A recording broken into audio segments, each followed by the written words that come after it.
J Storms! And I would like to welcome all of you back here to a very special edition Thursday upload on the channel. This is, of course, the Lightning Flash update run by the top of the line in wrestling analytics. And as always, you already know who I am, Mr. Controversy, and the operator of the best damn Twitter handle known to mankind. Now, if you're wondering why I am uploading on this Thursday evening, it's because tomorrow I'm barely going to be home. Tomorrow, I got to get up early and go to my campus library to do a group paper. Then I got to go immediately to work at 4. And then I am going to the movies with one of my friends to see The Nun. So I just needed to get this out there. Plus, over the weekend, I'm going to be working again on Saturday, and I got a hell of a lot of college work to do. They're just piling me with assignments. I will try and get the rundown for Hell in a Cell up as soon as I possibly can.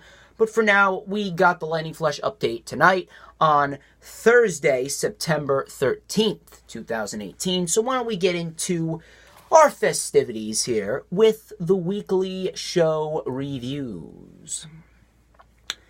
Raw. Dude, do I even have to say a word about Monday Night Raw? Again, you know what? Matt Hardy, he's got his woken word of the week.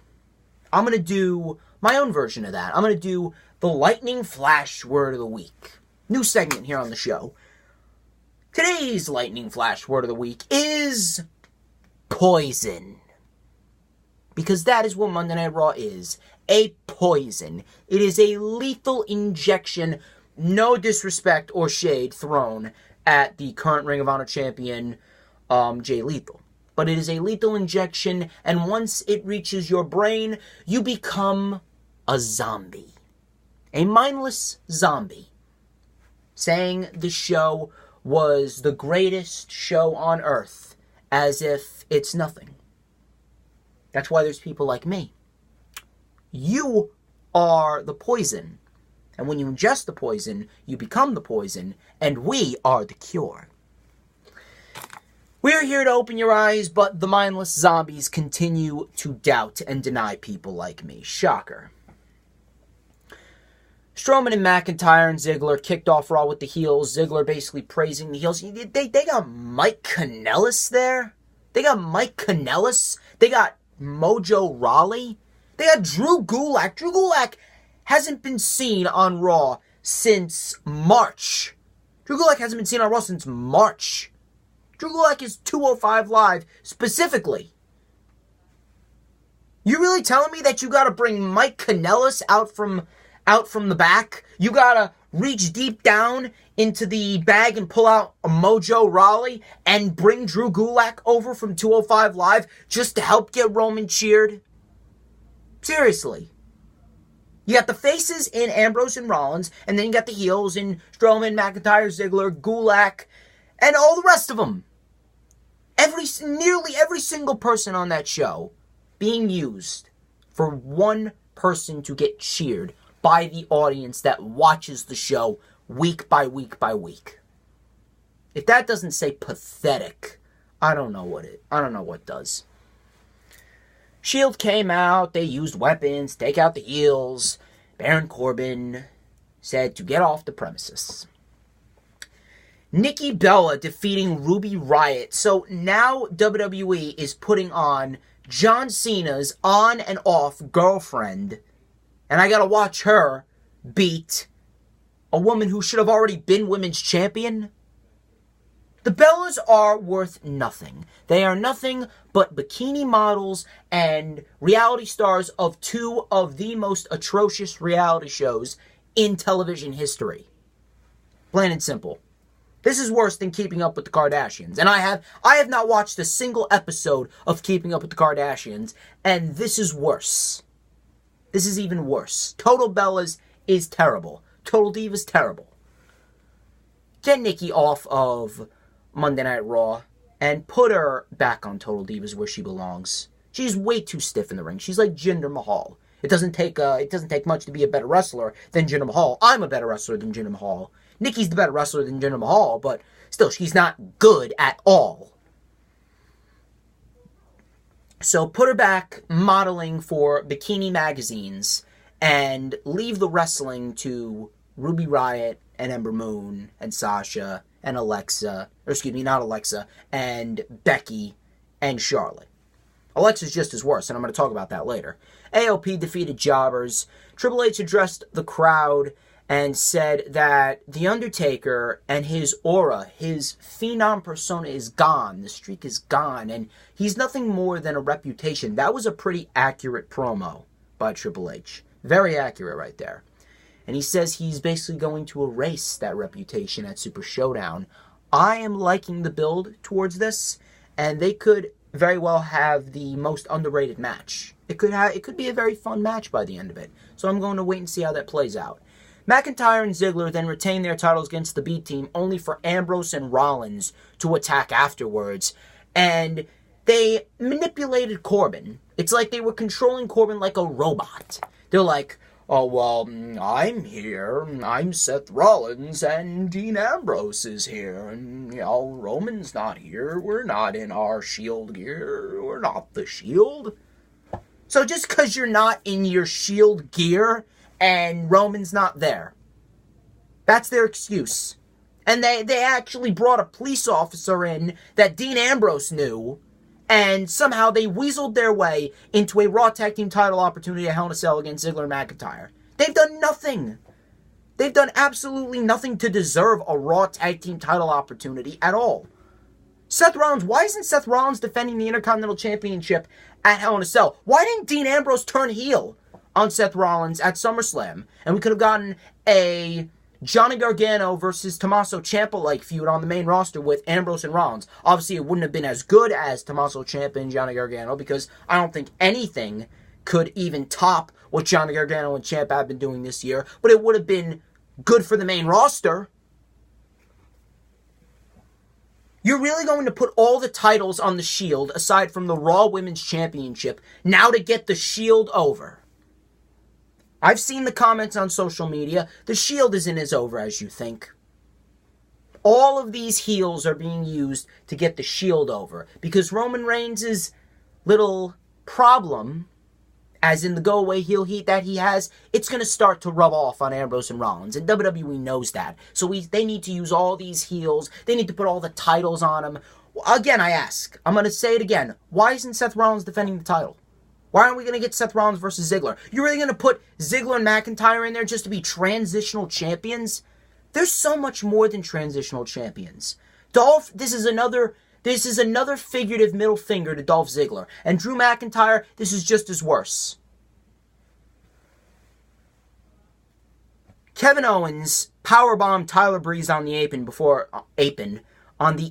before their match even started. And Owens basically said that he is back because Corbin begged him to come back, and he's going to do whatever he wants. He wants revenge on Bobby Lashley for injuring Sami Zayn.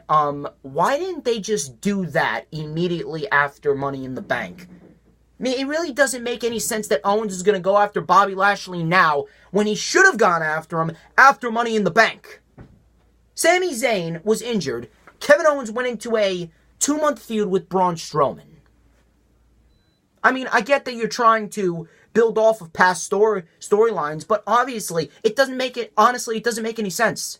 Now, I know that some people are going to say, well, what about CM Punk and Randy Orton at WrestleMania 27? Because that was 2.5 years in the making. Yeah, but the difference is, after Unforgiven in 2008, and I was watching WWE at that time, that's when I first started watching, CM Punk and Randy Orton, they faced on Monday Night Raw in a lumberjack match. So it started, and then they put it on pause, and then it picked up later on as time went on. They started immediately after Unforgiven, then put it on pause, and then picked it up in 2011. That was not done with Lashley or Owens. I don't know if we're going to get it at Hell in a Cell, but it doesn't really look like it right now. Roode and Gable defeated the Ascension. Same thing that happened last week. This show is getting way too repetitive and way too long. It's a 3-hour show, and it feels like a 10-hour show. Ronda Rousey and Natalya defeating Bliss and James.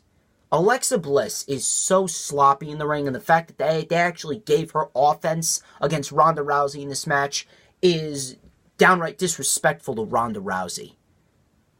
Alexa Bliss, what has Alexa Bliss done in the past year and a half that's made her look believable against a girl like Ronda Rousey, or a woman like Ronda Rousey? She's been carried to great matches. She's literally been carried like a newborn child through great matches. She did nothing in the Money in the Bank ladder match. She had one of the worst matches of the year twice with Nia Jax. She got squashed by Ronda Rousey at SummerSlam. If this is not a repeat of SummerSlam at Hell in a Cell, then I think that we need to fire a couple of people in WWE management. Elias and Mick Foley had a confrontation. Mick Foley came out just to announce that he's the special guest referee for Roman Reigns versus Braun Strowman. So now they gotta bring back a legend. I swear, if Braun Strowman is screwed by Mick Foley out of the Universal Championship, I think that someone is going to have to put me in an insane asylum. Forget about an IV in this arm. Forget about an oxygen tank. Forget about me being hospitalized. You're going to have to literally put me in an insane asylum because I will be a psychopath. I swear my brain will crumble to pieces in a fit of anger. I will become as insane as that person from Silence of the Lambs that was played by Anthony Hopkins. I think that, like, whoever Anthony Hopkins played in Silence of the Lambs, that's how crazy I'm gonna be. What was the point of even putting the briefcase on Braun Strowman if you were just going to have him lose? Why didn't the briefcase go to a guy like Rusev or Finn Balor or The Miz? Lio Rush and Bobby Lashley are apparently forming. I actually got some news on why 205 Live guys are being featured on Raw so much. And then Strowman called out Roman, and then Roman did a Samoan drop through the floor off the announce table. So, give Braun Strowman a damn title. Roman is irrelevant with the title. Roman doesn't need the title. Roman doesn't deserve the title. And I don't care. Oh, and by the way, remember when I said that Raw was a poison? Roman Reigns and his fan base is a poison to this community and to wrestling in general. I just needed to throw that out there. Because, why not? Why not? It gives me life. SmackDown Live, I don't really want to say SmackDown Live was a horrendous show. It was certainly not the greatest show on earth, but I don't know why. I think it's because either it was the crowd or the fact that they paced some of these matches very slowly. And because of that, the crowd just died off. Because of the slow pacing of this match and the fact that they didn't really put as much effort as they usually do into a go-home show. SmackDown has actually been decent in the past couple of months, so I was expecting somewhat of a decent show. It was somewhat, but ultimately, I don't know, it just ended up falling flat. It was really a thumbs down show. It was very boring. It was very lackluster. It was lacking something. They had a 9/11 tribute, rightfully so. I can't believe it's been 17 years. It's crazy. Jeff Hardy kicked off the show, and he says that he will cleanse himself of the demon that is Randy Orton inside Hell in a Cell. Nakamura versus Hardy was like somewhat of a decent match, but it went way too long, number one. And number two, again, they paced this match way too slow. I don't know if it was because they were trying to prevent both of them from getting injured. Nakamura isn't even defending the title at Hell in a Cell at all. The U.S. title and the Intercontinental title are not being defended at Hell in a Cell. But I don't know. It was just lackluster. Until Orton came out, he caused a DQ. He took a steel chair, started assaulting Jeff Hardy. And then Jeff Hardy ended up fighting back. He took the steel chair, beat the shit out of Randy Orton. Twist of Fate, Swanton Bomb. Jeff Hardy gains a little bit more momentum going into his match with Orton at Hell in a Cell. I think that should open the show. The Miz and Maurice cut a promo. And, Miz and Maurice, they're actually pretty good at cutting promos. Miz just being the cocky heel that he is. Daniel Bryan, he isn't holding up his end of the relationship with Brie Bella. He's off picking berries and reading books how to save the environment. And Maurice going on about how she gave birth 5 months ago and now she's back in the ring. All that other stuff, yada, yada, yada. This was building towards the main event, of course, which was Brie Bella versus Maurice. AJ Styles cut a good promo. Now, he did the same thing that the Miz and Maurice did. He was in the arena. It was empty. And he was talking to Samoa Joe about how the mind games are not going to work, how all of this pent-up frustration that Joe has caused AJ is going to come back to haunt him. And Samoa Joe countered the promo brilliantly, and I was laughing the entire time. And we're going to talk about that in a minute. Charlotte versus Sonya Deville. Sonya Deville improving. I see a lot of potential in Sonya Deville. She has something. She's very, very hard hitting in the ring. So let Sonya Deville develop a little bit more. But again, this match was really lackluster. Way too slow paced. Again, I'm assuming it's because they just wanted to keep any competitors from getting injured, especially with the Hell in a Cell approaching. But Charlotte and Sonya Deville didn't really pick up until like 2 minutes before the match ended. There was like a power bomb. We had, I can't remember, I think we had a big boot. And then we hit Charlotte got the figure 8. I think it was the figure 8. It was either the figure 8 or, I can't remember whether it was the figure 8 or natural selection. But Charlotte won. Again, somewhat of a decent match, but still lackluster. The main portion of this whole entire match slash segment is what happened after. Because Becky Lynch attacked Charlotte dressed as a fan. When Charlotte went to take a selfie with a girl, Becky came out of the crowd dressed like someone from the Amanda Show. And Becky put her in the disarmor on the stage with Charlotte tapping out. Becky versus Charlotte, Hell in a Cell. This right here could be the best non-Hell in a Cell match outside of AJ and Joe. Speaking of Joe, apparently he's a best-selling author. Night Night AJ by Samoa Joe. Making a kiddie book out of AJ's misfortunes and just Samoa Joe getting under the skin, saying the coquina clutch is going to put you to sleep. Good night, Wendy. Good night, little Annie. And most of all, good night, AJ. And then he turned the page. There's a picture of him with the WWE Championship in one shoulder, and his other arm is around Wendy holding Annie in the other shoulder. Can we just give Samoa Joe all the title? I can't get this smile off my face. Can we just give Samoa Joe, give him all the titles? I've never seen anyone do that before. Never seen anyone do that before. Samoa Joe is right now, Samoa Joe is approaching Tommaso Ciampa-like levels of wrestling god. I've said Ciampa's a wrestling god before, and I'm probably going to say it again in this video, but Samoa Joe is closely creeping up the ladder. He's going to meet Tommaso Ciampa there.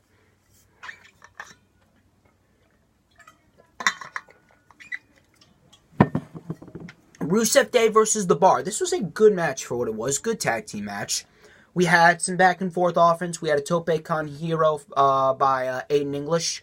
Aiden English is actually very underrated in the ring. In the end, Aiden English took the bullet in the form of a bro kick. He pushed Rusev out of the way, took the bro kick. Rusev hit the Machka kick and won the match. So it's Rusev Day versus The New Day at Hell in a Cell for the tag titles. Now, I don't know if I don't know if Rusev Day are going to win. I don't think they're going to win because they're already advertising The Bar versus The New Day at Super Showdown. But regardless of that, it should still be a good match. Plans are subjected to change. It's possible, but I don't think Rusev Day are going to win. I think this is only going to further the dissension of Rusev Day's storyline. Andrade Cien Almas defeated R-Truth. This was only like 3 minutes. I wish they could have gone longer. R-Truth again. He's being utilized more with Carmella, by the way. So Carmella's actually in a good position where I can get behind her. Andrade won with the roll-up of the tights. It was only about 3 minutes, so I'm assuming that they're probably going to have another match on the kickoff show for WWE Hell in a Cell. I mean, I don't see why they wouldn't. And I would continue Andrade's win streak here. I would give Andrade another win.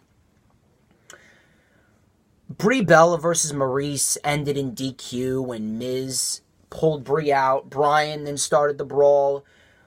Miz was just out there cutting a promo, and Maurice went back and forth into the ring every time Brie tried to get at her. They really cut Truth and Alma short for this disaster of a main segment. It wasn't even a match. And I'm glad that they cut. I'm glad that they cut it off because we didn't want another Chewbacca incident. But Bryan was actually thrown out of the ring into Brie, and then Brie ended up coming back and punching Miz in the face, and Bryan and Brie stand tall ahead of the mixed tag team match at Hell in a Cell. So again, not a horrible show, but certainly not a good show. 4 out of 10, I would say.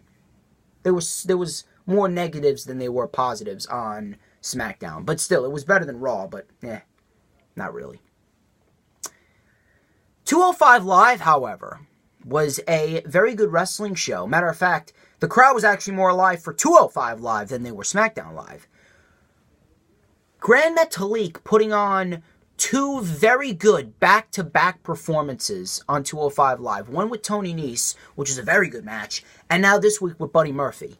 This was a very good match, a lot of innovative spots. Grand Metalik with a huge moonsault to the outside. Buddy Murphy, the spinning powerbomb that Buddy Murphy does, the execution of that spinning powerbomb is second to none. Look at how Buddy Murphy delivers that spinning powerbomb. It is brutal. But anyway, Buddy Murphy ended up winning. Grand Metalik tweaked his knee. Buddy Murphy connected with a huge jumping knee, and then Murphy's Law. He cut a promo and says he will be the next Cruiserweight champion. And I firmly believe that this could be Buddy Murphy's moment. And I'm going to talk about that a little later on once we get done with the main event of 205 Live. Mustafa Ali defeated a jobber as Hideo Itami observed. So, like I said, they're going to continue the storyline with Hideo and Mustafa. That's going to keep Mustafa busy for a while, and I assume sooner than later Mustafa is going to catapult himself back into the Cruiserweight Championship title picture. Lio Rush versus Noam Dar was announced for next week. That should be a very innovative match. Also, in the main event, this was a good match between Gallagher, Gulak, and then Tozawa and Cedric. It had some innovative spots. We had some high flying. Cedric and Gulak tied it up for a little bit. Tozawa was entertaining as ever. Hard-hitting. I love that Trouble in Paradise that Tozawa does. Tozawa actually has a better-looking Trouble in Paradise than Kofi. I don't know what happened to Kofi, but Kofi's Trouble in Paradise kind of went downhill. But this was a good match, and I wasn't expecting Gulak or Gallagher to win, but they won. And Gulak won by tapping out Akira Tozawa, not Cedric Alexander. And it was made official for next week. It is going to be Cedric versus Gulak for the Cruiserweight Championship on 205 Live. And I'm going with what I said. Cedric Alexander is going to take this one, and then he's going to Super Showdown to face Buddy Murphy. And I think Buddy Murphy, that's his time. Buddy Murphy, I don't think that they're going to have Buddy lose in his hometown. Unless they're building towards Cedric and Lio Rush, but I don't think they are. This right here, this is the perfect time This is the perfect time for Cedric Alexander to drop the title to Buddy Murphy in his hometown of Melbourne, Australia. And I think that's going to happen. NXT. This was actually a rather intriguing episode. NXT started off with Oney Lorcan and Danny Burch. They defeated Cesar Bononi and Adrian Jaoud. They're getting back in the swing of things. Always good to see them. Ciampa then addressed the WWE Universe. He's got new theme music. I listened closely. His new theme music sounds like a banger. His new theme music sounds like the type of music that you would listen to at a hard rock concert. So, if they put his theme music out there, or if it's already out there, I don't know. But whether or not it's out there or not, I'm looking to get it. Because his music sounds like something that I would listen to I would listen to in the car with the windows rolled down with my shades on at full blast. But Ciampa addressed the WWE NXT universe. And I love Ciampa, how he mocks the universe, how he's mocking the universe, going, everybody was jumping to conclusion after what happened with Black, and he goes, everyone was going, oh, I know who did it, I know who took out Aleister Black before TakeOver Brooklyn, I know, it was Ciampa. Just mocking people, just doing a high-pitched voice. It was Ciampa saying that all you need to do is follow in the footsteps of your wrestling something, or NXT champion Tommaso Ciampa. He's a promo god. Tommaso Ciampa and Paul Heyman, those two are promo gods. Or you can add Samoa Joe in there. Samoa Joe, Tommaso Ciampa, and Paul Heyman are the promo gods. Plain and simple. And I'm actually going to call Velveteen Dream to face Ciampa at TakeOver War Games. Shayna Baszler just squashed a jobber within like a minute and a half. And then she destroyed her after the match with like three Karafuda clutches. So obviously that's building toward the rematch between herself and Kairi Sane. Heavy Machinery and Tommaso Ciampa had a promo, and you got Tucker Knight filming, and then you got Otis Dozovic going, oh, look at this. What we got here, Tucky? What we got here? Tommaso, I'm coming for you! I hope they push Heavy Machinery to the tag titles sooner rather than later, because I love Otis Dozovic. Otis Dozovic is probably one of the funniest guys, aside from R-Truth, in WWE right now, just banging his chest going, oh yeah, Tucky, not like little sweat sesh workout for a nice big steak dinner. Oh my god, please give me a Heavy Machinery shirt. Ciampa was then sent to Regal's office for some questioning. And then we had an Undisputed Era promo. Adam Cole's talking about the big champion versus champion match next week between Pete Dunne and Ricochet. You can imagine that match is surely going to be perhaps one of the best matches of the year. Lars Sullivan defeated Raul Mendoza. This was actually a decent match. They gave Raul a little offense, doing his, normal kicks, springboard attacks. But in the end, Lars Sullivan was going to win. Building towards Lars Sullivan versus EC3 at War Games, I'm guessing. I got no problem with this. I actually think that EC3 and Lars Sullivan could put on a good technical wrestling match. It could have some good storytelling. Next week, we also got Deonna Purrazzo and Dakota Kai versus Lacey Evans and Aaliyah. And then Cassius Ohno was called into William Regal's office, and he threw shade. At who, you ask? At who did he throw shade, you ask, bro? He threw shade at Mr. Matt Riddle. Cassius Ohno has gotten on a winning streak of his own, and now Cassius Ohno is throwing shade at Matt Riddle. Cassius Ohno versus Matt Riddle. Take my money. In the main event, Nikki Cross and Bianca Belair, that went to a double DQ. And it just ended in a huge brawl. Nikki Cross just embracing the chaos as only she can. Jumping over the announce table, onto referees and Bianca Belair. This ain't over. I'm assuming that this could very well be another match that happens at Evolution. Speaking of Evolution, I actually saw a leaked card. I don't know how true it is, but we're going to go over that. And we're going to go over that in a short amount of time because it's time for the news, rumors, and reports. My first report comes from the Barn Burners Fired Up Podcast, and I've been getting a lot of reports from Barn Burners Fired Up Podcast, a lot of juicy reports. They reported that Samoa Joe could very well win the WWE Championship very soon. His hard work could pay off. They may have changed their mind, whether it be at Hell in a Cell or whether it be at Super Showdown. Samoa Joe could very well become the WWE Champion. If it was up to me, I would do it at Hell in a Cell. I mean, you could wait till Super Showdown, but I would like to do it at Hell in a Cell. Mainly because of the fact that Samoa Joe right now is at his hottest. And are you really going to do another DQ on a pay-per-view in a championship match? The first one was acceptable. But this one, no.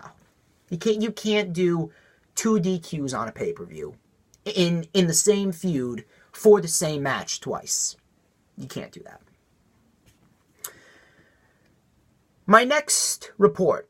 I actually have 2 reports from this source. Number 1, Sean Ross Sapp actually reported that Vince is incredibly high on Andrade Cien Almas and Zelina Vega, so much so that Andrade is actually being considered as a surprise Royal Rumble winner for 2019, in which he could possibly go on to WrestleMania 35 to face either Daniel Bryan or AJ Styles for the WWE Championship.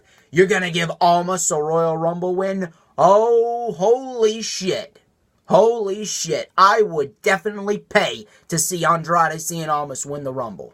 Where's the Rumble? Is it in Phoenix? I'll drive down to Phoenix to watch Andrade win the Rumble. If they want to go ahead with this would be a very good unpredictable. This would be a very good surprise win to give a guy like Almas a Royal Rumble win and a possible WWE Championship match with Bryan or AJ. That right there would be a perfect decision. I am 1,000% okay with this. I encourage you to do it. Do it. My next report from Sean Ross Sapp's Fightful podcast is that he was notified by his inside source in WWE that Vince has been featuring more 205 Live guys on Raw because Vince was tired of paying them to work 1 day a month. In those exact words. 205 Live, they don't travel with the Raw brand, and if they do, 99% of the time, it is usually just Cedric Alexander defending his title. I get why they're doing it. Don't get me wrong. But what they're doing with the 205 Live guys, it doesn't even make any sense. I'm all for featuring them on Raw. I'm all for doing that. You can feature Drake Maverick, Drew Gulak, Lio Rush, but you're featuring them in segments with Bobby Lashley. You're putting Drew Gulak with all the heels facing the Shield. You're putting Drake Maverick as the manager for Authors of Pain. I mean, why not put Buddy Murphy and Grand Metalik on Raw and do what they did for 11 minutes? Why not that? But you gotta put Drake Maverick in the Authors of Pain gear. You got to put Lio Rush with Bobby Lashley saying, yes, small weights, high reps. Lio Rush isn't a valet. I mean, he would be a good manager or valet, but he's not a valet.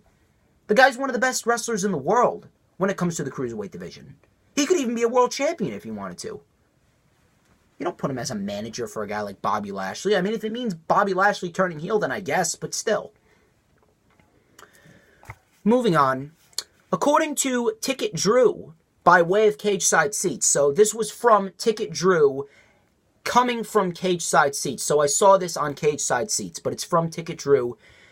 He said that Nikki Bella versus Ronda Rousey is still in the plans for Evolution. I hope not. That's all I'm going to say about that. Get her and her fake boobs out of here. Next comes from Pro Wrestling Sheet, and they reported that The Rock's daughter has been training at the WWE Performance Center for the past few months. So The Rock's daughter, I heard she's only 17. She could be a WWE female talent. You put her in NXT. I would love to see that. I would definitely love to see how The Rock's daughter favors. She could very well be a major player in the WWE. And my final report here, because we are approaching 40 minutes, I'm going to talk about this supposed leaked Evolution card. Apparently, we're getting another Backlash incident. Remember when the Backlash card was leaked? Some people are saying this is fake. A lot of people are saying this is fake. Some people are saying that this is real. I am not going to jump to any conclusion. I'm not going to say it's fake. I'm not going to say it's real. This is why I'm saying supposed. I'm meeting in the middle. For all we know, this could very well be legit. So we're going to go match by match. There's actually more negative on this show than there is positive. There's more bad matches than there is good matches. I'm going to talk about them. So, first match, apparently, for Evolution will be Rhea Ripley versus Jeannie versus Killer Kelly versus Dakota Kai in a fatal four-way match for the NXT UK Women's Championship.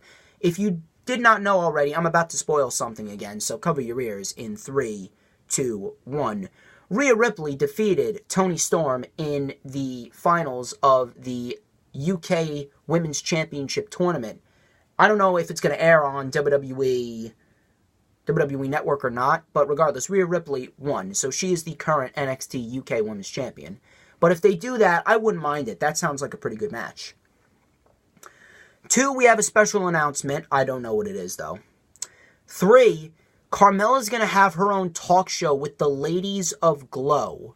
I have no idea who the Ladies of Glow are, but if I had to take a guess, I am assuming that WWE has been giving Ariane Andrew, a.k.a. Cameron, a phone call. That is Naomi's former partner in the Funkadactyls, if you don't know. And anything with Carmella cutting a promo, especially in the ring, in front of a live audience, anytime that happens, it's an automatic down. So, no, that's a big negative there.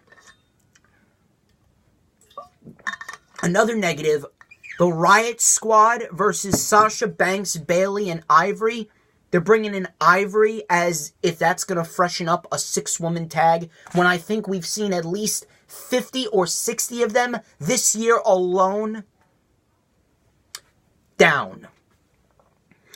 5 is the finals of the Mae Young Classic, and if you don't want to be spoiled again, spoiler. 3, 2, 1, pause the video right now. The Mae Young Classic finals are going to be Toni Storm versus Io Shirai. I would rather have this match main event, based on the prestige of building the Mae Young Classic up as something that you want to be part of. And main eventing Evolution would really put the stamp on that. But that's a plus. I would love to see Toni Storm versus Io Shirai main event, but it's still a plus. 6 is a 20-women battle royal to decide the number 1 contender for Kairi Sane's NXT Women's Championship. I wouldn't mind that. That's a little bit unpredictable. Wouldn't mind that at all.